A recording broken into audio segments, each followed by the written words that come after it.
ఈ రోజు నా గెస్ట్ వచ్చేసి మాత్రం ఒక నార్మల్ పర్సన్ పేరు వచ్చేసి మహేష్. వాటిలో పోలీసులు వచ్చి అది మొబైల్లో వీడియో తీసిరు. ఎఫ్ఐఆర్ బుక్ చేసి నాన్ బెయిలబుల్ కేసెస్ వేసేసారు.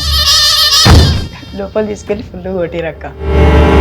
ఫుల్ కొట్టిరు అంటే ఆ దెబ్బలు నాకు ముందే కొట్టుంటే ఫస్ట్ టైం పిఎస్కి వెళ్ళినప్పుడు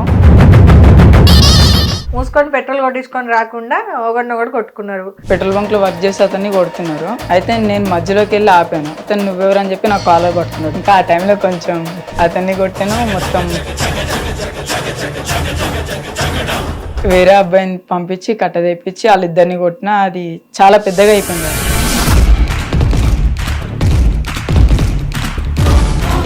పొలిటికల్ బ్యాక్గ్రౌండ్ ఉందని తెలియదు కదా అక్క అన్నావు కదా, తెలుసుంటే? తెలిసిన తర్వాత కూడా వాళ్ళ డాడీకి వార్నింగ్ ఇచ్చారు. ఎందుకు అంత కోపం? మేమందరం కొంచెం డ్రింక్ చేస్తున్నాం టైం. ఆ అబ్బాయిని కొట్టేసరికి అతనికి ఇక్కడ క్రాక్ అయిపోయింది హ్యాండ్. జైలు లైఫ్ ఎట్లుంటుంది చెప్పు. ఇప్పుడు లోపలికి ఎంత పెద్ద విఐపీ అయినా రాని, డ్రైనేజ్ కడగంటే గడగాల, చేయకపోతే డ్రైనేజ్ లోపలికి దింపుతాం డైరెక్ట్. ఇంకా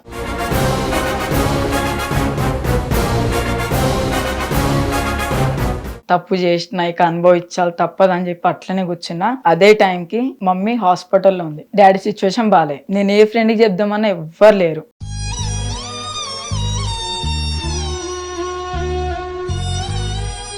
నేను చచ్చిపోయినా పర్లేదు, నా ఆపరేషన్ జరగకపోయినా పర్లేదు, వాడు లోపల నరకం చూస్తున్నాడు. వాడిని ఫస్ట్ బయటకి తీసుకురా.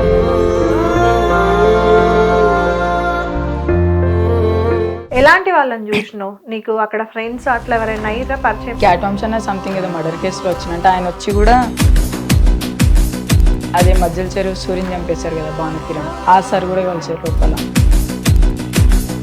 నయం ఉన్నాడు కదా గ్యాంగ్స్టర్, ఆయన అనుచరుడు శేషన్. హాయ్, హలో, నమస్తే, వెల్కమ్ టు హిట్ టీవీ. నేను మీ యాంకర్ మధు. ఇప్పటిదాకా నేను చేసిన ఇంటర్వ్యూస్లో అందరూ కూడా గెస్ట్లు ఏంటంటే ఇన్ఫ్లుయెన్సర్స్, లేదంటే సెలబ్రిటీలు, లేదంటే చిన్న చిన్న ఆర్టిస్టులు, ఎవరో ఒక ప్రొఫెషన్లో ఉన్న వ్యక్తులే. బట్ ఈరోజు నా గెస్ట్ వచ్చేసి మాత్రం ఒక నార్మల్ పర్సన్. ఎలాంటి బ్యాక్గ్రౌండ్ లేదు, ఇన్స్టాగ్రామ్ కూడా చాలా తక్కువగా యూజ్ చేస్తారు. బట్ తన లైఫ్ స్టోరీ మాత్రం చాలా చేంజ్ చేసిందంట తనని. నాకు ఇన్స్టాగ్రామ్లో నేను పెట్టిన ఇంటర్వ్యూస్ త్రూ నాకు కాంటాక్ట్ అయ్యి, అక్క నాకంటూ ఒక స్టోరీ ఉంది, నా స్టోరీ వల్ల నేను చాలా చేంజ్ అయ్యాను, నేను చేసిన తప్పులు ఇంకెవరూ కూడా చేయకూడదు, సో ఆ తప్పులు ఏంటి, నేను ఎలా మారాను ఏంటి అన్నీ షేర్ చేసుకోవాలనుకుంటున్నాను అని నన్ను అప్రోచ్ అవ్వడం జరిగింది. సో అలాంటి ఒక నార్మల్ పర్సన్ పేరు వచ్చేసి మహేష్. సో ఇప్పుడు ఆయన స్వామ్మాలలో ఉన్నారు. కొంచెం అడగాల్సింది కాంట్రవర్సీ అయినా కూడా చూద్దాం, మరి స్వామ్మాల్లో ఉన్నారు కాబట్టి ఏం అనలేము, ఎలా వస్తుందో చూద్దాం. హాయ్. నమస్తే అక్క. నమస్తే స్వామి, ఎలా ఉన్నారు? ఫైన్ అక్క. ఫైన్.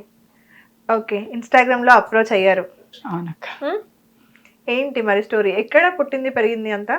పుట్టింది వచ్చేసి విజయవాడ, అంటే గుంటూరు డిస్టిక్. ఓకే. చదువుకుంది బాపట్ల. ఓకే. ఇప్పుడు ఇక్కడికి వచ్చేసి 5 years అవుతుంది. 5 years అవుతుంది. ఏం చదువుతున్నారా ఇప్పుడు ప్రజెంట్? లేక స్టాప్ చేస్తాం. స్టాప్ చేసా. ఎక్కడ చదువుకున్నారు? ఇంటర్ ఫస్ట్ ఇయర్ అయిపోయింది అక్క, డిస్కంటిన్యూ చేసేసాం. ఓకే. ఎందుకు ఇంట్రెస్ట్ లేదా చదువు అంటే? ఇంట్రెస్ట్ కానీ కొంచెం ఇంట్లో సిచ్యువేషన్, నాకు కొంచెం అక్కడ హాస్టల్లో ఉండే సత్యసాయి బాబా ట్రస్ట్లో. ఓకే. అది తీసేశారు, దానివల్ల ఇక్కడికి కంప్లీట్ వచ్చేసా. చదివే స్కిప్ చేసినావు ఇంకా. ఓకే. అమ్మ నాన్న ఏం చేస్తుంటారు? డాడీ మణికంఠ పూజ స్టోర్లో క్యాషియర్ వర్క్ చేస్తాడు. Okay. Mummy house wife. Okay. Siblings ఉన్నారా? అక్క ఇప్పుడు ప్రెసెంట్ జాబ్ మానేసింది, జస్ట్ 2-3 days అవుతుంది. ఎందుకు? రీజన్? మమ్మీకి బాగాలేదు. ఏమైంది? అంటే మమ్మీకి మొత్తం రైట్ సైడ్ నరాలు మొత్తం లాగుతున్నాయి చేతికి. ఓకే. ఆమెకి ఫిజియోథెరపీ చేపిస్తున్నారు ప్రెసెంట్. ఓకే. నాన్న ఒక్కరే వర్క్ ఇప్పుడు? సొంత ఇల్లా ఇక్కడ? లేదక్క, రెంటల్. రెంట్. మరి అంతా ఎలా మనీ సరిపోతున్నాయా? మరి నువ్వేమైనా జాబ్ చేస్తున్నావా ప్రజెంట్? లేదక్క, చేయాలి. ఆఫ్టర్ జనవరి తర్వాత వెళ్తాను ఇంకా స్వామి మాల తర్వాత. ఓకే. ఏం జరిగింది లైఫ్లో? చాలా చూసాను అక్క అన్నావు కదా, ఏంటి ఏం జరిగింది? ఎలా స్టార్ట్ అయినాయి కొట్లాటలు ఏంటి? అక్కడ స్టడీ డిస్కంటిన్యూ చేసి ఇక్కడికి రావడమే స్టార్ట్ అయిపోయింది అక్క. ఇంకా అవునా? ఫ్రెండ్స్ వల్ల? ఫ్రెండ్స్ వల్లనే. ఓకే. ఏం జరిగింది? నార్మల్గా ఇప్పుడు ఎక్కడికన్నా బయటకు వెళ్తాం అక్క, బయటకు వెళ్ళినప్పుడు ఏదైనా చిన్న చిన్న ఇష్యూస్ అయ్యి అట్లా గొడవలు అయ్యాయి. ఇంకొకటి ఏంటంటే వేరే ఎవరైనా ఉంటారు కదా ఆపోజిట్లో పెద్ద పెద్ద మనుషులాగా. అవును. వాళ్ళు కూడా మాకు అది ఉంది మాకు ఇది ఉందని చెప్పి అట్లా అట్లా అట్లా గొడవలు అయిపోయినాయి. అది కొంచెం చిన్న స్టేజ్ అలా కొంచెం పెద్ద స్టేజ్కి వెళ్ళిపోయింది. నాకు నువ్వు చెప్పింది ఎగ్జాక్ట్గా అర్థం కాలేదు స్వామి. అంటే మాకు ఇది ఉంది మాకు అది ఉంది అని ఆపోజిట్లో వాళ్ళు చెప్పుకోవడం వల్ల మీకు అది అంటే మనది కాని గొడవ మనం వెళ్ళేటప్పుడు మనల్ని మధ్యలోకి లాగి గొడవ పెట్టుకోవడం, ఓకే. అది పోలీస్ స్టేషన్ దాకా వెళ్ళి ఎఫ్ఐఆర్ బుక్ అవ్వడం. ఓకే. సమ్ ఏదో పెట్రోల్ బంక్ లో జరిగింది అని చెప్పావు కదా. అవును, Tarnaka Bharat petrol bunk. Okay. Petrol కొట్టించుకోవడానికి వెళ్ళిండ్రు. మూసుకొని పెట్రోల్ కొట్టించుకొని రాకుండా ఒకడినొకడు కొట్టుకున్నారు. ఆ కొట్టుకోవడంలో నీకు తెలియక నువ్వు పోయి దూరినావా? అంటే ఫ్రెండ్స్ పెట్రోల్ బంక్ లో వర్క్ చేసి అతన్ని కొడుతున్నారు. అయితే నేను మధ్యలోకి వెళ్ళి ఆపాను. ఆపితే అతను నువ్వెవరు అని చెప్పి నా కాలర్ పట్టుకున్నాడు పెట్రోల్ బంక్ వర్కర్. ఇంకా ఆ టైంలో కొంచెం మైండ్ డిస్టర్బ్ అయ్యి అతన్ని కొట్టాను. మొత్తం పబ్లిక్ అంతా మెట్రో కిందకి వెళ్ళిపోయారు. ఆ చైన్స్ ఉంటాయి కదా, రాడ్స్, అవన్నీ చుట్టి మొత్తం పబ్లిక్ అంతా మెట్రో కింద పంపించేసా. అది కేసు ఎట్లా అంటే అతనికి బాగా తగిలినాయి. మేము మెట్రో కిందికి అని అంటే అక్కడ ఆగి ఉన్న ట్రైన్ కిందికి పంపించారా ఏంటి? పెట్రోల్ బంక్ లో ఉన్న పబ్లిక్ ని మొత్తం చైన్స్ ఆ రాడ్స్ తో ఇట్లా బెదిరిస్తే వాళ్ళందరూ మెయిన్ రోడ్ మీదకి వెళ్ళిపోయారు. మెయిన్ రోడ్ మీదకి వెళ్ళిపోయినరు. ఓకే. అయితే ఇక మేనేజర్ వాళ్ళు వీళ్ళంతా నార్మల్ మేము కొట్టి డబ్బులు దొంగతనం చేసామని చెప్పి కేసు పెట్టిండ్రు. మంచిగా పోలీస్ స్టేషన్ కి వేయరా? వెళ్ళాము.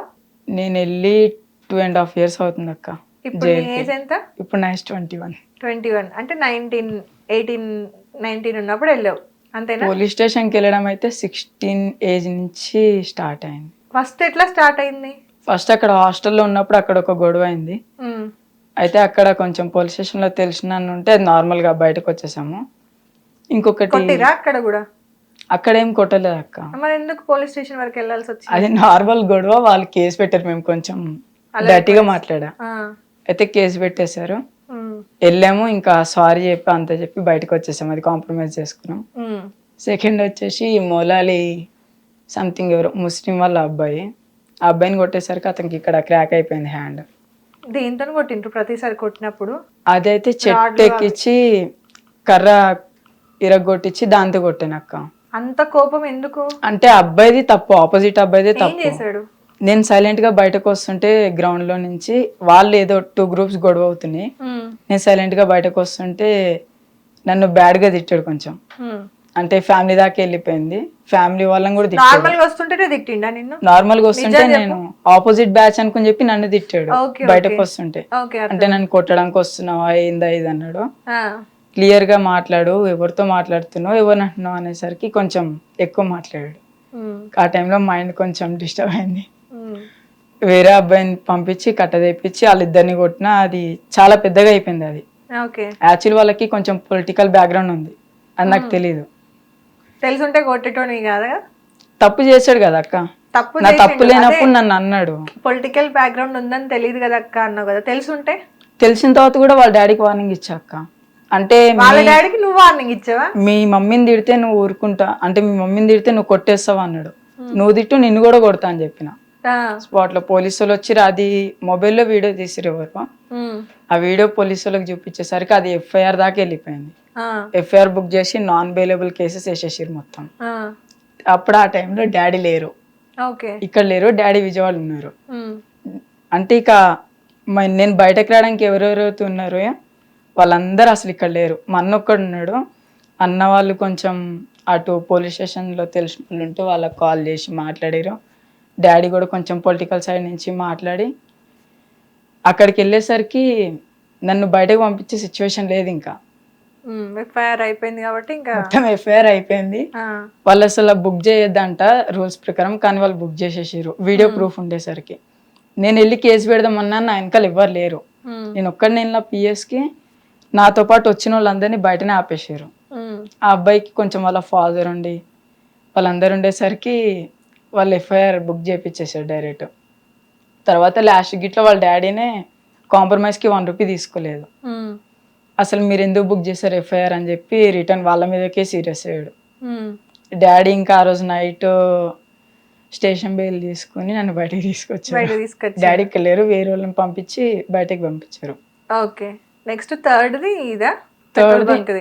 ఇది పెట్రోల్ ఇది బంక్. లోపలికి వెళ్ళిపోయినావా ఇంకా నీట్గా? ఇది డైరెక్ట్ లోపలికి అక్క. బాగా తగిలినాయా అవతల అబ్బాయికి? అతనిక ఇదంతా కొంచెం పగిలిపోయింది. బా, ఎందుకు అంత కోపం? నేను ఆపడానికి వెళ్ళాక అతన్ని కొడుతున్నారు, ఆయన వర్క్ చేసుకుంటున్నాడు. అయితే వీళ్ళు ఫుల్, మేమందరం కొంచెం డ్రింక్ చేస్తున్నాం ఆ టైంలో. ఈ ఏజ్ లోనే? ఓకే. అంటే నాకు ఫస్ట్ టైం అక్క. ఓకే. అయితే ఇంకా అక్కడికి వెళ్ళాము, పెట్రోల్ కొట్టించుకున్నాడు. నేను మధ్యలో ఆపినందుకు నా కాలర్ పట్టుకున్నాడు వర్కర్. ఇక నాకు అప్పటికి కొంచెం దాంట్లో అతన్ని కొట్టడం స్టార్ట్ చేశా. అయితే మేనేజర్ వచ్చాడు, కాకపోతే మాకు మేనేజర్ అని తెలియదు. వాళ్ళు కూడా బాగా సీరియస్ అయిపోయారు. అయితే పోలీస్ స్టేషన్కి మేము కొట్టిన 20 days దాకా ఎతుకుతున్నారు మమ్మల్ని. ఓకే. దొరకలే? పరార్లో ఉండేనా? మేము ఇంట్లోనే ఉన్నాం అక్క. తీసుకెళ్ళి అన్నట్టుగానే ఇంట్లోనే ఉన్నాం. ఓకే. అంటే ఇక అర్థం అయిపోయింది మాకు, తప్పు ఉంది ఎట్లా అన్నా దొరుకుతాం. ఇక మాకు చూపిస్తారు పోలీస్ స్టేషన్లో. సరే అని చెప్పి ఇంట్లోనే ఉన్నాం. గణేష్ ఫెస్టివల్ టైంలోనే వీళ్ళని మేము ఎవరి గురించి అయితే ఒక అబ్బాయి గురించి కొట్టామో ఆ అబ్బాయి మా ఫ్రెండ్స్ ఇల్లు చూపించేశారు ఫస్ట్. ఓకే. వాళ్ళిద్దరిని తీసుకెళ్ళిపోయారు. నాకు కాల్ చేశారు పిఎస్ నుంచి, నువ్వు వస్తే వీళ్ళిద్దరిని వదిలేస్తా అంటే వాళ్ళిద్దరి గురించి నేను పిఎస్కి వెళ్ళిన. ఆ రోజు నైట్ నేను ఒక సైబర్ క్రైమ్ ఆయనతో ఆల్రెడీ మాట్లాడా. జస్ట్ నేమ్ కనుక్కో నేను మాట్లాడతా, ఏమైనా ఉంటే ఫైన్ గిన్ ఏమైనా కడదాము, వాళ్ళకి ఏమైనా హెల్ప్ కావాలంటే చేద్దాము హాస్పిటల్కి అట్లా అని చెప్పి అన్నారు. ఇంకొకటి దాంట్లోనే మా అన్నకు తెలిసిన వాళ్ళు కూడా ఉన్నారు, అట్లా కూడా వెళ్ళొచ్చు. కానీ నేను అన్నకు చెప్తే ఏంటంటే నిన్ను ఒక్కడిని బయటకు తీసుకొస్తాను, వాళ్ళతో నాకు సంబంధం లేదంటాడు. నేను ఇక ఎట్లన్నా బాగా క్లోజ్ అక్క వాళ్ళిద్దరు నాకు, బాను సాయి శాండీ. వాళ్ళిద్దరి గురించే వాళ్ళకి కాల్ చేసినందుకు నేను వెళ్తే వాళ్ళు వస్తారుగా అన్నట్టుగా నేను వెళ్ళంగానే ఫస్ట్ అడిగి నువ్వేనా అన్నారు. నేనే అని చెప్పిన, వీడియో చూపించారు. అయితే నీకు ఈ వీడియోకి సంబంధం లేనట్టుగా ఉంది అన్నారు. లేదు సార్ వీడియోలో ఉన్నది నేనే అని చెప్పిన. లోపల తీసుకెళ్ళి ఫుల్ కొట్టిరక్క. అప్పుడు ఏజ్ ఎంత? 2 years బ్యాక్ అంటే 19 అంతే. అదే 19. ఫుల్ కొట్టిరు. అంటే ఆ దెబ్బలు నాకు ముందే కొట్టుంటే ఫస్ట్ టైం పిఎస్కి వెళ్ళినప్పుడు ఇవన్నీ అవ్వకపోతుండే, నా లైఫ్ కూడా స్పాయిల్ అవ్వకపోతుండే. బాగా కొట్టిరా? ఘోరంగా. ఎన్ని రోజులు ఉన్నావు జైల్లో? జైల్లో నేను 3 months ఉన్నా అక్క, 5 days తక్కువ. 3 months. ఓకే. ఎట్లుండే జైల్ లైఫ్? ఏముంటుంది అక్క, 4 గోడలు సేమ్ ఇట్లానే. టార్చర్ మాత్రం ఘోరంగా ఉంటుంది. నార్మల్గా జైలుకి వెళ్ళావు కదా, నార్మల్గా ఎందుకు వెళ్ళినావు కానీ ఏదో ఒకటి ఇష్యూ అయ్యే పోయినావు. ఏం చేస్తారు అసలు జైలు లైఫ్ ఎట్లుంటుంది చెప్పు ఒకసారి, ఎక్స్ప్లెయిన్ చేయి. తెలియని మాకు కూడా తెలియదు కదా, అంటే చూడాలని కూడా అనుకోవట్లేదు. జైల్లో ఎట్లుంటుంది అంటే అక్క, మనకు బయట ప్రపంచం అస్సలు తెలియదు. ఓకే. బయట ఎవరన్నా నరుక్కుని చచ్చిపోయినా కూడా మనకు న్యూస్ పేపర్ వల్ల తెలుస్తుంది, కానీ లోపలికి ఒక మొబైల్ ఫోన్ ఎలా ఉండదు. అండ్ ఇంకొకటి, లోపలికి ఎంత పెద్ద విఐపి అన్నా రాని వాడు కూడా ఖైదీ. డ్రైనేజ్ కడగంటే కడగాల, బాత్రూమ్ క్లీన్ చేయాలంటే క్లీన్ చేయాలి పక్క. చెయ్యనంటే మేము జస్ట్ బాత్రూమ్ క్లీన్ చేయమన్నప్పుడు చేయకపోతే డ్రైనేజ్ లోపలికి దింపుతాం డైరెక్ట్. ఇంకా అక్కడ కూడా మళ్ళీ దాదాగిరేనా? అంటే వాళ్ళు వచ్చిన వాళ్ళు కొంచెం నాకు ఈ బ్యాక్గ్రౌండ్ ఉందని చెప్పి చెప్తారు. మార్నింగ్ ఏ టైంకి లేపుతారు? మార్నింగ్ 5కి అక్క. 5కి లేపుతారు? 5కి వేకప్, లైన్లో కూర్చోవాలి. జవాన్ సార్ వచ్చి మొత్తం అంతా కౌంట్ చేసుకుంటారు అందరినీ. కౌంట్ చేసుకుని ఇక టీ వస్తుంది, లోపల ఫ్రెష్ అయిపోవాలి. టీ వస్తుంది, వాటర్ టీ, ఆ టీ తాగాలి. ఏ జైలు ఇంతకి? చెంచల్గూడ. ఓకే. ఆ టీ తాగిన తర్వాత ఒక 1 hour వర్క్ ఉంటుంది. అంటే మొత్తం అదంతా క్లీన్ చేసుకోవడం, చెట్ల కింద ఆకులు తీయడం అవంతా ఉంటుంది. రూమ్ క్లీన్ చేసుకోవాలి, బ్యారక్స్ ఇవన్నీ. అది అయిపోయిన తర్వాత 7 వరకు టిఫిన్ వస్తుంది. ఏమేమి టిఫిన్స్ పెడతారు? ఒక డే ఇడ్లీ ఉంటుంది, ఒక డే ఉప్మా ఉంటుంది, ఇంకొక డే పులిహోర. 3 కానీ అవి తినలేము. అంటే మనం తప్పు చేసి వెళ్ళాం అక్క, మనకి మంచి ఫుడ్ పెట్టరు లోపల, ఉప్పు కారాలు ఏం ఉండవు అస్సలు. వీడు మళ్ళీ రావద్దని చెప్పి పెడతారు వాళ్ళు ఫుడ్ కూడా, కానీ బాగా పెడతారు ఫుడ్, ఎక్కువ పెడతారు, క్వాంటిటీ పెడతారు కానీ ఇంత కూడా తినలేము. ఓకే. వాళ్ళు ఫస్ట్ డే సెకండ్ అయితే ముద్ద కూడా లోపలికి వెళ్ళలే. ఇంకా 3rd day నేనే రిలీజ్ అయినా, తప్పు చేసిన ఇక అనుభవించాలి తప్పదని చెప్పి అట్లనే కూర్చున్నా. అదే టైంకి మమ్మీ హాస్పిటల్లో ఉంది. మమ్మీకి ఆపరేషన్, స్టమక్ లో స్టోన్ వచ్చి. డాడీ సిచ్యువేషన్ బాలే. నేను ఏ ఫ్రెండ్కి చెప్దామన్నా ఎవ్వరు లేరు. నా జైల్లో ఉన్నప్పుడు వీళ్ళిద్దరు కూడా వచ్చారు. జైల్లో ఉన్నప్పుడు డాడీ నన్ను కలవడానికి వచ్చాడు, ములకత్కి వచ్చిండు 1 week కి. అప్పుడు చెప్పింది మమ్మీకి ఇట్లా బాలే, అడ్మిట్ అయిపోయింది హాస్పిటల్లో, ఆమె సిచ్యువేషన్ బాలే అంటే మాకు లోపల ATM కార్డ్ టైప్ వస్తాక కార్డు, అది మేము మనకి కాయిన్ బాక్సెస్ ఉంటాయి కదా, సేమ్ అట్లా ఉంటుంది. మనం కార్డ్ ఇన్ చేసి ఒక 20 minutes ఉంటుంది. 1 weekలో 2 times మాట్లాడాలి, 10 minutes 10 minutes. అంటే ఇక మన ఇష్టం, 2 days 1 weekలో మాట్లాడుకోవచ్చు, ఎంత టైం అన్న. అందులో కూడా 3 numbers కాంటాక్ట్స్ ఇవ్వాలి. అందులో 2 వర్క్ అవుతాయి, మళ్ళీ 3rd number వర్క్ కాదు. ఓకే. ఇక మమ్మీకి అట్లా కాంటాక్ట్ అయితే మమ్మీ డాడీతో తందంట, నేను చచ్చిపోయినా పర్లేదు, నా ఆపరేషన్ జరగకపోయినా పర్లేదు, వాడు లోపల నరకం చూస్తున్నాడు, వాడిని ఫస్ట్ బయటకు తీసుకురందంట. ఇక మమ్మీకి ఆపరేషన్ చేయించుకుని అనేసరికి నేను చెప్పిన కాల్లో, లేదు మరి నేను నీ ఆపరేషన్ అయిపోయే లోపల నేను బయటకు వచ్చేస్తా, బాబాయ్ వస్తున్నాడు, బెయిల్ వచ్చింది తీసుకొస్తున్నాడు, నువ్వు ఆపరేషన్ చేయించుకుంటా సరే అని చెప్పి ఇక నేను కాల్ కట్ చేసేసిన తర్వాత ఏమేమి తెలీదు, మమ్మీకి ఆపరేషన్ అయితే అయిపోయింది. అదే టైంకి అక్క కూడా అడ్మిట్ అయిపోయింది. ఎందుకు? అక్క ఒక్కటే ఉంది అక్క, మొత్తం హాస్పిటల్ నాచారం, మాది Malkajgiri. Daily up and down. Morning నుంచి ఇంటికి ఒక 5 times, హాస్పిటల్కి ఒక 5 times వచ్చేది, వెళ్ళడం రావడం. ఆమె సిక్ అయిపోయింది, ఆమెకు ఆస్తమా ఉంది నైట్గా, ఆమె ఎక్కువ ఉండలేదు చల్లో, ఆమె ఫుల్ సిక్ అయిపోయింది. ఇక ఆమె హెల్త్ కండిషన్ ఎట్లా అంటే కరెక్ట్గా గాలి పీల్చిందంటే చల్లగాలి ఆమె దగ్గేస్తూనే ఉంటుంది, ఇక ఫుల్ తగ్గుతుంది. ఆ టైంలో డాడీ ఈడేమో ఇక్కడ ఉన్నాడు జైల్లో, నా కూతురు పరిస్థితి ఏమి ఇట్లుంది, భార్య అట్లుంది, ఆమెమో అడ్మిట్ అయింది. డాడీ నాతో చెప్పింది ఏంటంటే హాస్పిటల్ నుంచి బయటకు వచ్చేటప్పుడు నార్మల్ వచ్చాడంట, కొంచెం రాగానే ఏడ్చుకుంటూ వచ్చాడంట బయటకి, ఎవరు లేకుండా అయిపోయింది నా పరిస్థితి అని. అప్పుడు మా పిన్ని వాళ్ళు కొంచెం సపోర్ట్ చేసిండే, పిన్ని వాళ్ళు వెళ్ళడం, అత్త వాళ్ళు రావడం, వీళ్ళందరూ ఉండే. వాళ్ళు బొడుప్పలు ఉంటారు, పిన్ని వాళ్ళు, అత్త వాళ్ళు విజయవాడలో ఉంటారు, వాళ్ళు వస్తూ వెళ్తూ ఉండేవాళ్ళు, వీళ్ళు కూడా వస్తూ వెళ్తూ ఉండేవాళ్ళు. ఓకే. సో అట్లా జైల్లో సేమ్, నువ్వు జైల్లో, ఫ్యామిలీ అంతా హాస్పిటల్లో.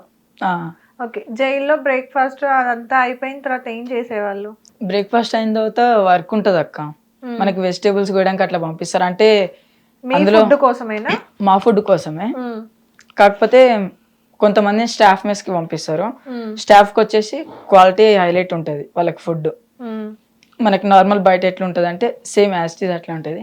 మాకు వీక్లీ వచ్చేసి లోపల బిర్యానీ పెడతారు, వన్ డే బిర్యానీ. సండేనా? బిర్యానీ అంటే మనం ఆర్డర్ చేసుకోవాలక్క, దానికి టోకెన్స్ ఉంటాయి. మనము బయట నుంచి అమౌంట్ జైల్లో మన నెంబర్కి వేపిస్తాం, ఓటీ నెంబర్కి. అయితే వాళ్ళు మీ పేరెంట్స్ వేయాలా?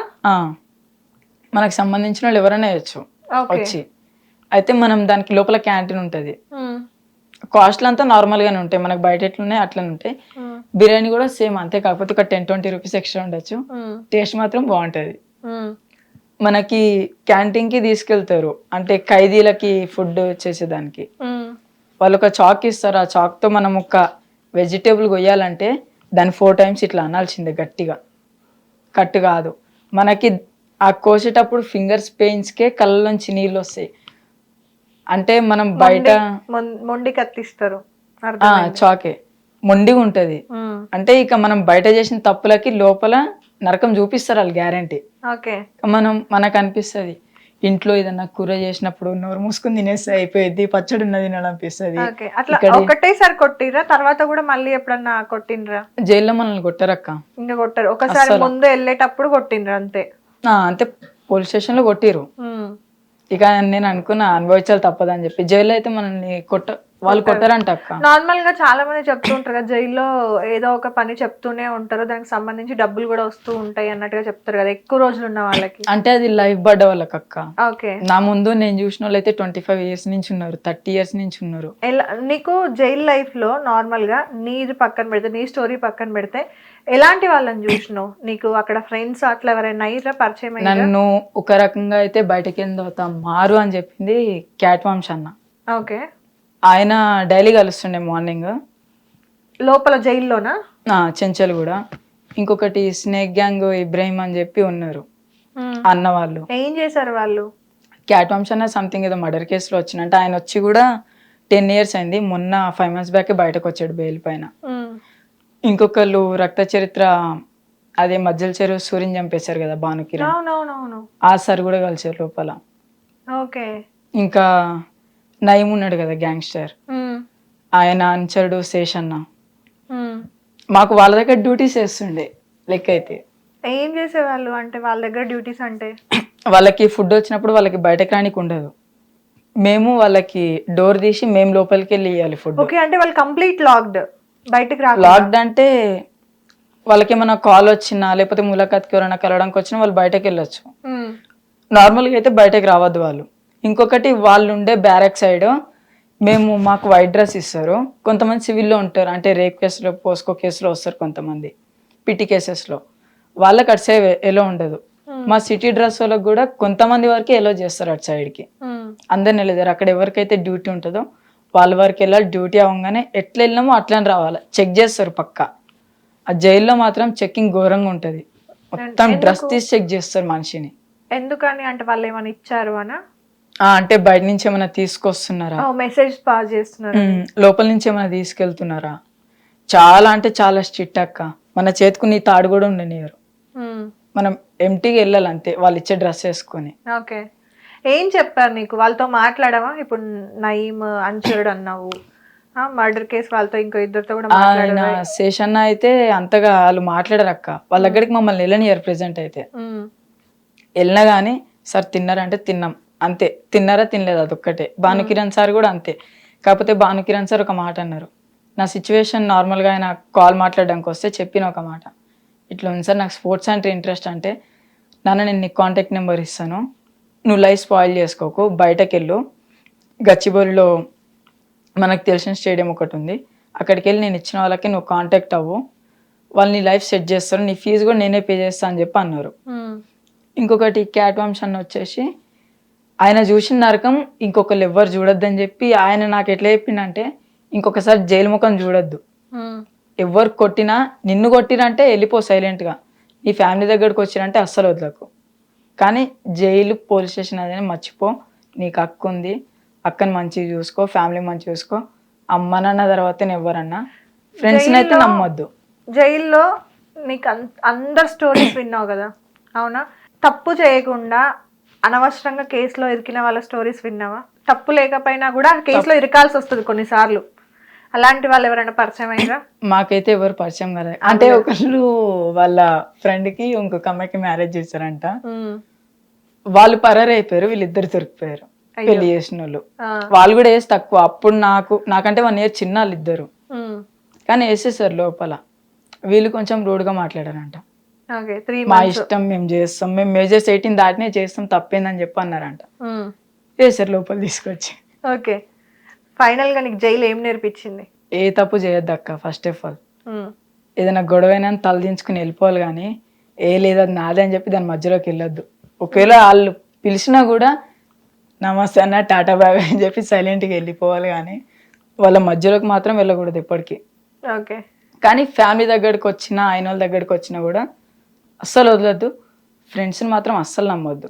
ఓకే, అంటే కొంతమంది ఉంటారు అక్క, మనకి ఏదైనా ప్రాబ్లం ఉందంటే మన కోసం నిలబడతారు, కానీ నేను జైలుకి వెళ్ళినప్పుడు అయితే వాళ్ళ చాలా బాధపడ్డా అక్క. నాకు బయట మా డాడీకి నరకం చూపించారు వాళ్ళు, లోపల నాకు నరకం చూపించారు. ఎందుకు? ఏ రకంగా? నేను బయటకు వెళ్ళిన 2 days లో నీకు బెయిల్ వస్తుంది అని చెప్పి అన్నారు. అంటే ఆ సాయి సండే అనే వాళ్ళ కోసం నువ్వు వాళ్ళని కలవడానికి వాళ్ళిద్దరిని వదిలిపెడతాను, నువ్వు స్టేషన్ కి రానంటే నువ్వు వెళ్ళావు.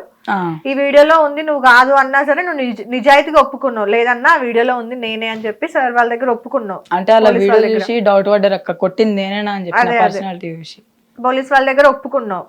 నేను లోపల వేసిర్రు, వాళ్ళని బయటకు వదిలిండ్రు. సో వాళ్ళు అప్పుడు నీకు చెప్పిండ్రు 2 days లో నేను బయటకు తీసుకొస్తాం ఎట్లయినా అని చెప్పేసి చెప్పిండ్రు, కానీ తర్వాత చూడలే, అసలు జైలు సైడ్కే రాలే. వాళ్ళు నాకు వచ్చిన ఇన్ఫర్మేషన్ ఏంటంటే వాళ్ళు గోవా వెళ్ళారు అన్నారు అక్క, కానీ నేను బయట వాళ్ళని అడిగాను వచ్చినాక, వెళ్ళలేదు మా అమ్మ, మేము ఎందుకు వెళ్తాము నువ్వు లోపల ఉన్నప్పుడు అన్నారు. మరి జైలు దగ్గరికి ఎందుకు రాలేదంట? వాళ్ళ ఇంట్లో ఎవరు వెళ్ళనియలేదంట అక్క. కానీ నా కోసం చాలా మంది వచ్చారు, కొంతమంది ఫ్రెండ్స్ వచ్చారు, బయట వాళ్ళు కూడా వచ్చారు. నాకు జైల్లో పరిచయం అయిన అతనే బయటకు వచ్చి నాకే ములాఖాత్కి వచ్చాడు. ఆయన వచ్చి నాకు అమౌంట్ వేసి ఆయన వెళ్ళి, ఆయన ఇప్పటికీ నాకు కాంటాక్ట్లు ఉంటాడు. ఆయన పంతులు, కొంచెం మంచి వ్యక్తి. ఆయన ఏదో లవ్ కేసు అక్క పాపం.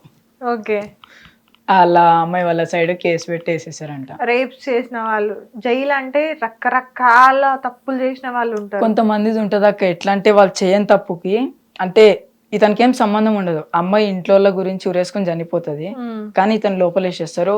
నేను చూసిన అతను అయితే 20 years నుంచి ఉన్నాడు ఒక అతను. నేను బయటకు వెళ్ళాను, నాకు అంత ఓపిక లేదంటుండే ఇంకా డైరెక్ట్. నేను ఆయన 20 years అయినా కూడా ఇంకా ఇన్సిడెంట్ మర్చిపోలేదు అక్క. ఆ అమ్మాయి చనిపోవడము, వాళ్ళ ఇంట్లో ఇతని మీద వేయడం అది. కానీ అమ్మాయి చనిపోయింది వాళ్ళ ఫ్యామిలీ గురించి అంట. కానీ ఇతని మీద వేసి ఇతను లోపల వేస్తారు. అతను ఎప్పుడు కూడా అన్న బయటకు వెళ్ళాక మన నీకు ఎవరైనా ఉన్నారంటే ఉన్నారు, తలెత్తుకుని ఎట్లా తిరగాలి బయట ఒక అమ్మాయిని చేయని దానికి నేను లోపలికి వచ్చి ఆ అమ్మాయి చనిపోయింది నేను ఎట్లా తిరగాలని చెప్పి అంటున్నాడు. ఇంకొక అతను అమ్మాయిని సంథింగ్ బ్లేడ్తో లాగడం ఏదో చేశాడు, అది కేసు ఇస్తారు. కానీ రేప్ కేసులో వచ్చిన వాళ్ళకైతే లోపల వాల్యూ ఉండదు అక్క. మేము కొట్టినా కూడా వాడు చెప్పుకోవడానికి ఉండదు ఛాన్స్. మళ్ళా సైకో వాళ్ళు ఉంటారు చాలామంది, నైట్ టైం అరుస్తారు. కానీ ఆ జైలు అయితే అంత పర్ఫెక్ట్గా ఉండడానికి ఆ superintendent sir, DS sir, jailer Tirumala Reddy sir ఆయన వచ్చారంటే మాకు ఆల్మోస్ట్ పడిపోతుంది, చెమటలు పట్టేస్తాయి. మరి జైల్ లైఫ్ కి ముందు జైలుకి వచ్చిన తర్వాత లైఫ్ ఏం నేర్చుకున్నావు? ఇంట్లో చెప్పినట్టు వినాలక్క ఫస్ట్ థింగ్ అయితే. ఇంకొకటి వెనకాల నుంచి సపోర్ట్ చేయాలి ఎవరన్నా. అంటే మనం రాంగ్ రూట్ బయట తీసుకురావడానికి మనం రాంగ్ రూట్లో వెళ్తుంటే అట్లా వెళ్ళొద్దురా అని చెప్పి చెప్పేవాళ్ళు ఒకళ్ళు ఉండాలి. కానీ నా లైఫ్ లో ఒక అన్న ఉన్నాడు రవితేజ అన్న అని. అన్న ఎంత చెప్పినా నేను పట్టించుకోలేక. అన్న నన్ను వాళ్ళ ఇంట్లో ఉన్నోళ్ళ కంటే బంగారం లెక్క చూసుకున్నాడు, సొంత తమ్ముడు కంటే ఎక్కువ చూసుకున్నాడు. నువ్వు ఇంత చెడిపోవడానికి కారణం ఏంటి? ఫ్రెండ్స్ అక్క. ఫ్రెండ్స్. అమ్మ నాన్న ఎప్పుడు గుర్తుకు రాలేదా? అంటే గుర్తుకు వస్తారు కానీ ఇక ఫ్రెండ్స్ తో ఉంటే మనం బాధలు మర్చిపోతాం అంటారు చూడక్క, అట్లా ఉన్న కొంతసేపు మమ్మీ డాడీని కూడా మర్చిపోతాం ఫ్రెండ్స్ తో ఉంటే. ఓకే. అంటే మనం గ్యాంగ్ లోకి వెళ్ళినప్పుడు ఎవరైనా కానీ ఎంత జాన్ జబ్బ దోస్తులు అయినా కూడా మనం ఒకటి చేసే ముందు మన గురించి ఆలోచించుకోవాలి. అట్లీస్ట్ నీ గురించి నువ్వు, అవునా?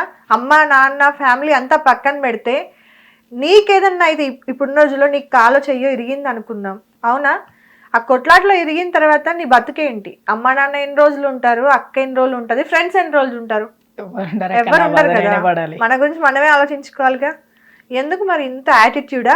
లేకపోతే నేను కొట్టేయగలను, నేను ఎవరినైనా చంపేయగలను, నేను ఏదైనా చేయగలను, నేను ఏం చేసినా మా అమ్మ నాన్న నన్ను బయట తీసుకొస్తారన్న ఓవర్ కాన్ఫిడెన్సా?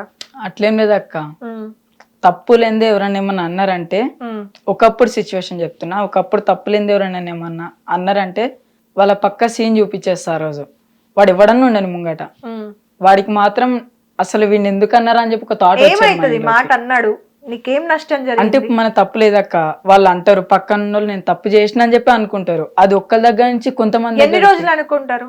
అది నిరూపించుకోవడానికి ఎన్ని మార్గాలు ఉన్నాయి? కొట్టడమే మార్గం కాదు కదా అక్క. తప్పు చేయడం అంటే వీడు తప్పు చేసాడని చెప్పి మొత్తం స్ప్రెడ్ అయిపోతుంది. అవును. మంచి చేస్తే ఆ స్ప్రెడ్ కావడానికి కొన్ని సంవత్సరాలు పడుతుంది. అవును. అసలు మంచి చేసామనేది వస్తుందో రాదో కూడా తెలియదు. నెగటివ్ తొందరగా స్ప్రెడ్ అవుతుంది, నేను ఒప్పుకుంటా. కానీ దాన్ని కొట్టి మాత్రమే సాల్వ్ చేసుకోవడం కరెక్ట్ కాదు కదా. మనం చెప్తే వాళ్ళు వినరక్క. ఇప్పుడు మా ఇంటి దగ్గర కొంచెం గాంజా ఎక్కువగా చేస్తూ ఉంటారు అందరు. నేను చెప్పకపోయినా నువ్వు చెప్పినావు అని చెప్పి నా దగ్గరికి గొడవ చేయడానికి వచ్చాడు డైరెక్ట్. సో ఇప్పుడు ఇదంతా నీకు నువ్వు ఉన్న ప్లేస్ వల్ల అట్లా అయింది అనుకోవచ్చా? ప్లేస్ వల్ల కాదక్క. అంటే ప్లేస్ నేను ఇంటర్ దాకా కరెక్ట్ గా పెరిగినాక, పర్ఫెక్ట్ గా పెరిగిన సత్యసాయిబాబా ట్రస్ట్ లో. అక్కడ కరెక్ట్ గా ఉన్నా. ఇక్కడికి వచ్చినాక కొంతమంది ఫ్రెండ్స్, అందరు కాదు, కొంతమంది నా లైఫ్ లో కొంతమంది పార్ట్ ఉన్నారు. నేను నా చెడ్డి దోస్తుల కంటే వాళ్ళని ఎక్కువ అనుకున్నా, కానీ వాళ్ళ వల్ల మస్తు దెబ్బ పడ్డది నాకు. మనం తప్పు చేసినప్పుడు నేను చెయ్యలేదు పక్కనోడి వల్ల చేశాను అనుకోవడమే పెద్ద తప్పు. ఎందుకంటే ఒకటి చెప్తే నువ్వు వింటావా? అలాంటప్పుడు నీ క్యారెక్టర్ ఏది అక్కడ? అంటే ఇప్పుడు ఫ్రెండ్స్ చెప్తే ఏదైనా వింటాం కదక్క. మనం చెడిపోవాలన్న వాళ్ళే. ఇప్పుడు అది అమ్మా నాన్న చెప్పినప్పుడు, కన్న పేరెంట్సే నువ్వు చెప్తే, కన్న పేరెంట్స్ చెప్పినప్పుడే నువ్వు వినలేదు, అవునా? వినప్పుడు పేరెంట్స్ చెప్తే, మన ఫ్రెండ్స్ చెప్తే వింటావు. ఎవరు చెప్పినా కూడా మనం దేన్ని చెయ్యాలి, దేన్ని చెయ్యకపోవాలి, దేనికి దూరంగా ఉండాలి అనేది మన సొంత నిర్ణయాలు కదా. అంటే మమ్మీ డాడీ చెప్పినప్పుడు వీళ్ళు నా హ్యాపీనెస్ కి అడ్డు వస్తున్నారు అని చెప్పి అనిపిస్తుంది ఒక ఏజ్ లో. అంటే దెబ్బ తగలక ముందు ఉడుకు రక్తం. అప్పుడు ఫ్రెండ్స్ ఇంపార్టెంట్ అనిపిస్తుంది అక్క. నేను నైట్ ఇంట్లో నుంచి వెళ్ళినట్టే మార్నింగ్ ఇంటికి వస్తా. అమ్మ నాన్న మొత్తం ఎట్లా అంటే శత్రువుల కంటే దారుణంగా కనిపిస్తారు. అప్పుడు ఫ్రీడమ్ ని కట్టేస్తున్నారు, ఫ్రీడమ్ ని కట్టేస్తున్నా అనేది ఒక థాట్ ఉండేది అక్క. అండ్ ఇంకొకటి అక్క కూడా అదే చెప్పేది, బయటకు వెళ్ళకు సిచ్యువేషన్ బాగోదు. నాకు అందరు మమ్మీ డాడీ కంటే మా అన్న, ఆయననే ఎక్కువ చెప్పిండు నాకు, వద్దు లైఫ్ ఖరాబ్ అయిపోతుంది, ఇది నేను ఎక్కడికి వెళ్ళినా అది ఆయనకు తెలుస్తుంది, అది ఎట్లా తెలియదు ఇప్పటికి. ఇప్పుడు అర్థమైందా సొంత నిర్ణయాలు కరెక్ట్ కాదు అని? అమ్మ నాన్న చెప్పిన దానికన్నా కూడా సొంత నిర్ణయాలు తీసుకున్నవి కొన్ని రాంగ్ అయితే అనేది అర్థమైందా? రాంగే అక్క, 100%. 100% కొంచెం కాదు, మొత్తం రాంగే. గిల్టీగా ఫీల్ అవుతున్నావా? చాలా అక్క. అంటే నాలాగే ఎవ్వరు అవ్వద్దు అక్క ఇంకా. అంటే ఇంట్లో మమ్మీ డాడీని బాధ పెట్టద్దు ఎవ్వరు. నీ లైఫ్ లో నుండి కొన్ని సిచ్యువేషన్స్ డిలీట్ చేయాలి అంటే వెనక్కి వెళ్ళి నీకు ఒక ఆప్షన్ ఉంది, ఏం డిలీట్ చేస్తావు? 100% అయితే ఫ్రెండ్స్ అక్క. చెడ్డ ఫ్రెండ్స్, పాత ఫ్రెండ్స్. నా చెడ్డి దోస్తులు ఉండాలి నాతో. ఎందుకంటే నన్ను ఒక రూట్ లోకి పంపిస్తారు కరెక్ట్ గా. జాబ్ చేసుకో అని చెప్తారు, మంచిగా ఉండు ఫ్యామిలీతో, ఎట్లాంటి గొడవలకు వెళ్ళకు. ఒకవేళ ఏదైనా గొడవ అవుతున్నా కూడా నేను వెళ్తుంటే వాళ్ళని తీసుకొచ్చేస్తారు అక్క పక్కకి, వద్దని. కానీ వీళ్ళు నాకు హైలైట్ ఎక్కడ అయిపోయిందంటే హౌసింగ్ బోర్డులో ఒక కాలేజ్ దగ్గర ఒక గొడవ. ఆపోజిట్ వాళ్ళు కొంచెం కాదు, ఒక 100-150 మంది ఉన్నారు. వాళ్ళు నేను ఒకరిని జస్ట్ నీ చెయ్యి రగ్గొడతా అన్నందుకు వాడు నా చెయ్యి తీసుకుని వెళ్ళిపోతా అన్నాడు డైరెక్ట్. నేను అది ఒక చెల్లె గురించి చేసిన. చెల్లె బస్సులో ఎక్కితే చెల్లెనేమో అన్నారంట. ప్రతి దానికి ఎందుకు కొట్లాటకే పోవాలి అనుకోవడం? అక్క ఫస్ట్ 1-2 times చెప్పినాం అక్క. అమ్మాయి విషయం చెల్లె, అన్నాన్ని పిలిచినప్పుడు మనం ఎట్లా వదిలేస్తాం అక్క? ఏజ్ ఎంత, నీ పర్సనాలిటీ ఎంత, గట్టిగా కొడితే అయిపోతావు. అక్క, అది కరెక్ట్. అట్లాంటిది ఎందుకు అంత అంటే కూర్చొని మాట్లాడుకోవచ్చు, లేదు వినట్లేదు అన్నప్పుడు వేరే మార్గాలు ఉన్నాయి కదా. నువ్వు ఇవన్నీ కాకుండా కొట్టడమే, మీదికి పోవడమే. సరే నువ్వు ఈరోజు కొట్టావు, రేపు పొద్దున వచ్చి అటాక్ చేసిండు అనుకో, నిన్ను కానీ ఇంత పెద్ద చేసినందుకు నీ పేరెంట్స్, మీ అక్క, ఇప్పుడు నువ్వు ఏదైతే చెడ్డి దోస్తులు అంటున్నారో వాళ్ళందరూ ఏం చేయాలి చెప్పు? నీ ఫోటోకి దండేసేసి పాల ప్యాకెట్ అభిషేకాలు చేసేసి మిస్ యూ అని ఇన్స్టాగ్రామ్ లో పెట్టడం, అదంతా అవసరమా మనకి? మనం 2 times చెప్పినప్పుడు ఎవ్వరు వినరక్క. వినకపోతే ఏం చేయాలి? అమ్మాయి సైడ్ నుంచి మనం ఏమన్నా మాట్లాడదామంటే అమ్మాయి పోలీస్ స్టేషన్కి వెళ్ళిందంటే అమ్మాయిని తప్పుగానే చూస్తారు పక్క. అమ్మాయి యొక్క వీడియోలో బయటకు వచ్చినా కూడా ఇది తప్పు చేసిందిరా అంటారు, కానీ అరే ఈమె సిచ్యువేషన్ ఇట్లుంది అందుకని ఈమె ఇట్లా ముందరికి వచ్చింది చెప్పగలిగింది అని చెప్పి ఎవ్వరు అనుకోరు. ఇప్పుడు నువ్వు తీసుకున్న అంటే అమ్మాయి కోసం ఎవరైతే ఒక చెల్లె అనుకొని నువ్వు ఆమె కోసం స్టాండ్ తీసుకోవడం అనేది కరెక్టే మహేష్, కానీ నువ్వు వెళ్ళిన రూట్ రాంగ్. నువ్వు ఫ్రెండ్స్ గొడవలు ఆపడానికని మధ్యలోకి వెళ్ళావు, అవునా? ఏమైంది? నువ్వు 3 నెలలు జైలుకి పోయావు, అవునా? ఇంకో ఫ్రెండ్స్ని నువ్వు నార్మల్గా గ్రౌండ్ నుండి నడుచుకుంటూ వస్తుంటే వాళ్ళ గ్యాంగ్ అనుకొని నిన్ను తప్పుగా అనుకొని కొట్టారు, దానికి ఎఫ్ఐఆర్ దాకా వేయింది, రచ్చ అయింది, అవునా? ఫస్ట్ గొడవ కూడా స్కూల్లో ఎక్కడో కాలేజ్లోనే ఎక్కడో స్టార్ట్ అయింది, అదొకటి అయింది. సో ఈ 3 కూడా తప్పు నీ సైడ్ నుండి డైరెక్ట్ ఉన్నా లేకపోయినా కూడా ప్రాబ్లం నువ్వు ఫేస్ చేసినాక, అవునా? నార్మల్ నడుచుకుంటూ వెళ్ళినా నిన్ను గొడవలోకి లాగి కొట్టారు, కొట్టిన తర్వాత నాకు తప్పైపోద్ది అది పక్క కదా. నార్మల్ గా అయినా నువ్వు గొడవ ఆపడానికి వెళ్ళినా గొడవ అయింది. నువ్వు ఎట్లా మారాలి ఇప్పుడు? ఎక్కడ మారాలి? ఈ 3 నీ తప్పు ఏంటి? నువ్వు రియలైజ్ అయిన పాయింట్ ఏంటి?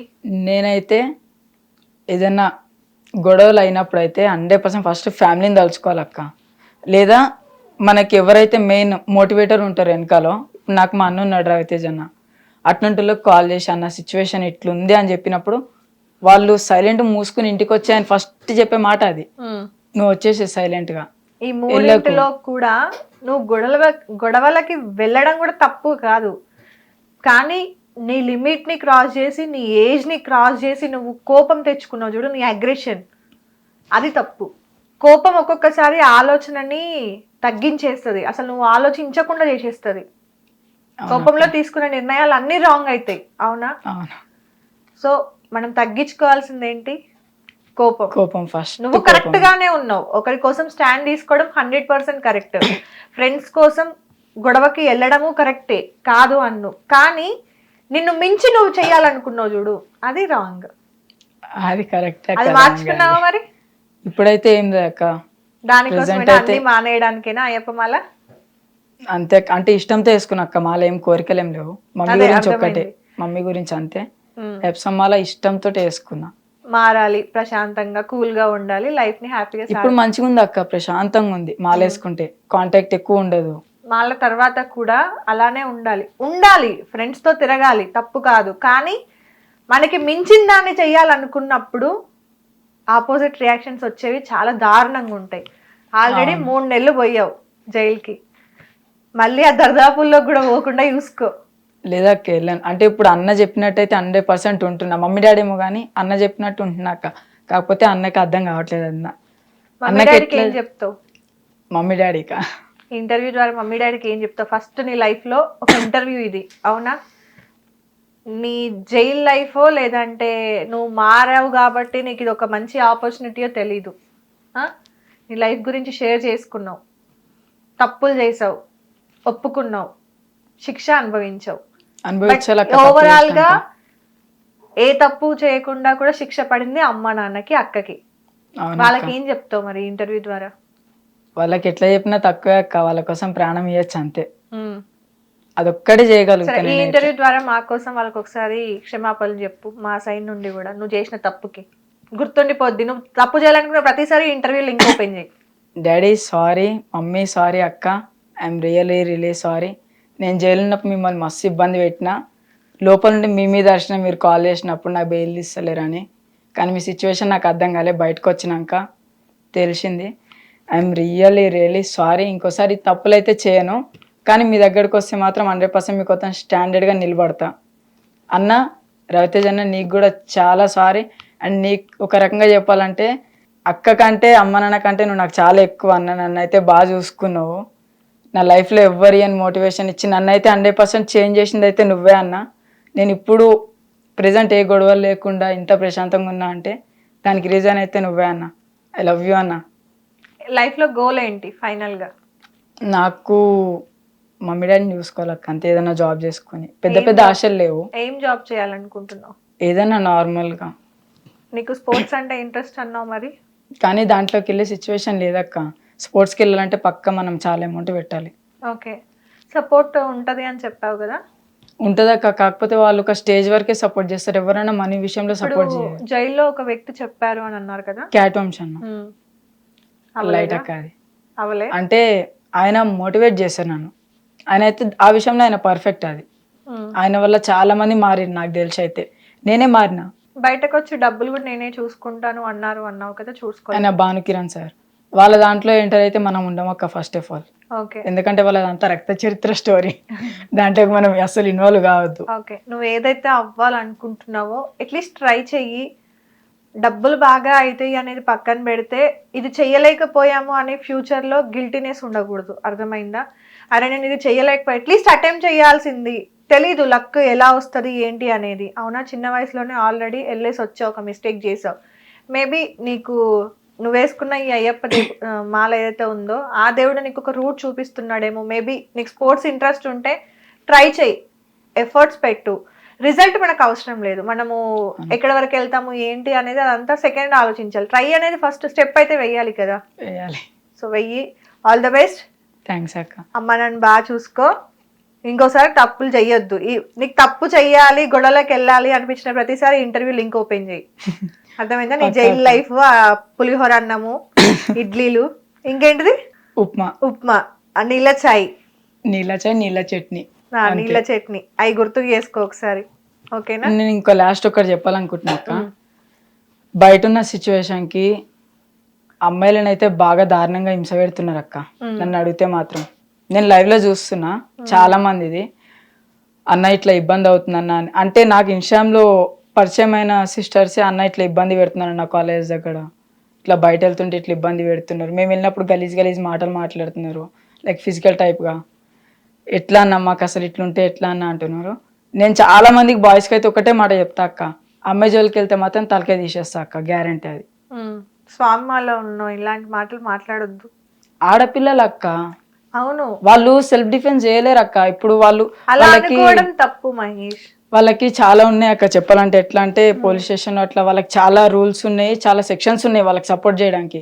కాకపోతే ఆమెకు అయ్యేటప్పుడు ఎవరు ఉండరు అక్క పక్కన, ఆమె ఒక్కటే ఉంటది. అమ్మాయి అబ్బాయి అనేది పక్కన పెడితే ఒక సిచ్యువేషన్ లో మన లైఫ్ లో వెళ్తున్నాం అన్నప్పుడు నీ చుట్టుపక్కల ఎవ్వరు ఉండరు, అర్థమైందా? అలానే నువ్వు ఎదుగుతున్నావు అన్నప్పుడు కూడా ఎవడు ఉండడు. ఎదిగిన తరువాత అందరూ ఉంటారు. దునియా మొత్తం నీ చుట్టూ వైఫై లెక్క తిరుగుతుంది. లో అయినప్పుడు ఉండరు, ఎదుగుతున్న స్టేజ్ లో ఉండరు. ఫ్యామిలీ ఒకటి ఉంటుంది అక్క ఆ టైంలో. ఎగ్జాక్ట్లీ. సో ఏ అమ్మాయి అయినా ఏ అబ్బాయి అయినా ప్రాబ్లం వచ్చినప్పుడు ఫస్ట్ భయపడకుండా వాళ్ళ పేరెంట్స్ దగ్గరికి లేదంటే వాళ్ళు ఎవరైతే షేర్ చేసుకోవాలని కంఫర్టబుల్ పర్సన్స్ ఉంటారో లైఫ్లో వాళ్ళ దగ్గరికి వెళ్ళి షేర్ చేసుకొని దానికంటే ఒక సొల్యూషన్ ఉంటుంది. ప్రతిదానికి చంపుకోవడం నరుక్కోవడం ఒకటి కాదు. దానివల్ల ఏమవుతుంది, మళ్ళీ 3 నెలల లెక్క 30 ఏళ్ళు పోతాం. అర్థమైందా? అంతే ఉంటుంది అక్క. సో జాగ్రత్తగా ఉండు, గొడవలకి వెళ్ళొద్దు. వెళ్ళనాక 100%. Okay, stay happy, stay healthy. ఇంకా థ్యాంక్స్ అక్క. ఏమన్నా ఉందా చెప్పాల్సింది? ఏమన్నా అంటే ఇక మా అన్నకి మాత్రం 100% ఆయనకి కాలు మొక్కద్దు కానీ ఈ టైంలో ఆయనకి చాలా చాలా థ్యాంక్స్ అక్క. రవితేజ ఇంటర్వ్యూ చూసిన తర్వాత నిన్ను మళ్ళీ యాక్సెప్ట్ చేస్తారు, బాగా చూసుకుంటారు. ఓకేనా? రవితేజ గారు, తప్పు చేశాడు మహేష్. తప్పుని ఒప్పుకోవడం కంటే పెద్ద ఇంకా ఏముండదు లైఫ్లో. తను చేసిన గొప్ప పని అది. తను చేసిన తప్పులన్నింటినీ రియలైజ్ అయ్యి ఇప్పుడు మాలలో ఉన్నాడు, హ్యాపీగా ఉన్నాడు. తనని తను కూల్ చేసుకోవడానికి ట్రై చేస్తున్నాడు. మారాడు అని నేను మాటిస్తున్నా. ఓకే, మారాక 100%. మారారు. సో ఈ ఒక్కసారి క్షమించండి, మళ్ళీ మీ తమ్ముడిగా యాక్సెప్ట్ చేసుకోండి. సో అదండి మన కామన్ మ్యాన్ మహేష్ ఇంటర్వ్యూ ఈరోజు. అయ్యప్ప మాలలో ఉన్నారు కాబట్టి నేను ఎక్కువగా ఏం తిట్టలేకపోయినాను, లేదంటే మామూలుగా తిట్టేది కాదు చేసిన తప్పులకి. సో నెక్స్ట్ ఇంటర్వ్యూలో మరో గెస్ట్ తో కలుద్దాం. Thank you so much. Hit TV app, ఇందులో short news, live news, entertainment shows, movies, digital magazines తో పాటు మీ జిల్లా వార్తలను కూడా ఫ్రీగా చూడొచ్చు. అంతేకాదు కేజీ నుంచి పీజీ వరకు విద్యార్థులకు స్కాలర్షిప్ కూడా అందిస్తున్నాం. ప్రతి వారం 10 మందికి లక్కీ డ్రా ద్వారా ఒక్కొక్కరికి 10,000 రూపాయలు అందిస్తున్నాం. ఇంకెందుకు ఆలస్యం, వెంటనే హిట్ టీవీ యాప్ ని డౌన్లోడ్ చేసుకుని ఫ్రీగా ఎంటర్టైన్మెంట్ పొందండి. Hit TV app. Hit TV app. Please download hit TV app. Hit TV యాప్ని ఫ్రీగా డౌన్లోడ్ చేసుకొని ఎంజాయ్ చేయండి. మీకు నచ్చిన ఎంటర్టైన్మెంట్ కోసం హిట్ టీవీ యాప్ ని ఫ్రీగా డౌన్లోడ్ చేసుకొని ఎంజాయ్ చేయండి. హిట్ టీవీ యాప్ని డౌన్లోడ్ చేసుకుని ఆస్వాదించండి, ఆశీర్వదించండి. ఇంతమంది సెలబ్రిటీలు హిట్ టీవీ యాప్ ని డౌన్లోడ్ చేసుకోండి అని చెప్తున్నారంటే ఎంత మంచి యాప్ ఆలోచించండి. అమెరికా అమెరికా అమెరికా అమెరికాలో చదవాలనుకునే వాళ్ళకి విశ్వసనీయమైన పేరు మన శౌర్య కన్సల్టెన్సీ. UK లో 1 year masters. UK లో 1 year masters. 2 years work permit up to 5 years visa. Contact Saurya Consultancy. Contact 89851 89851.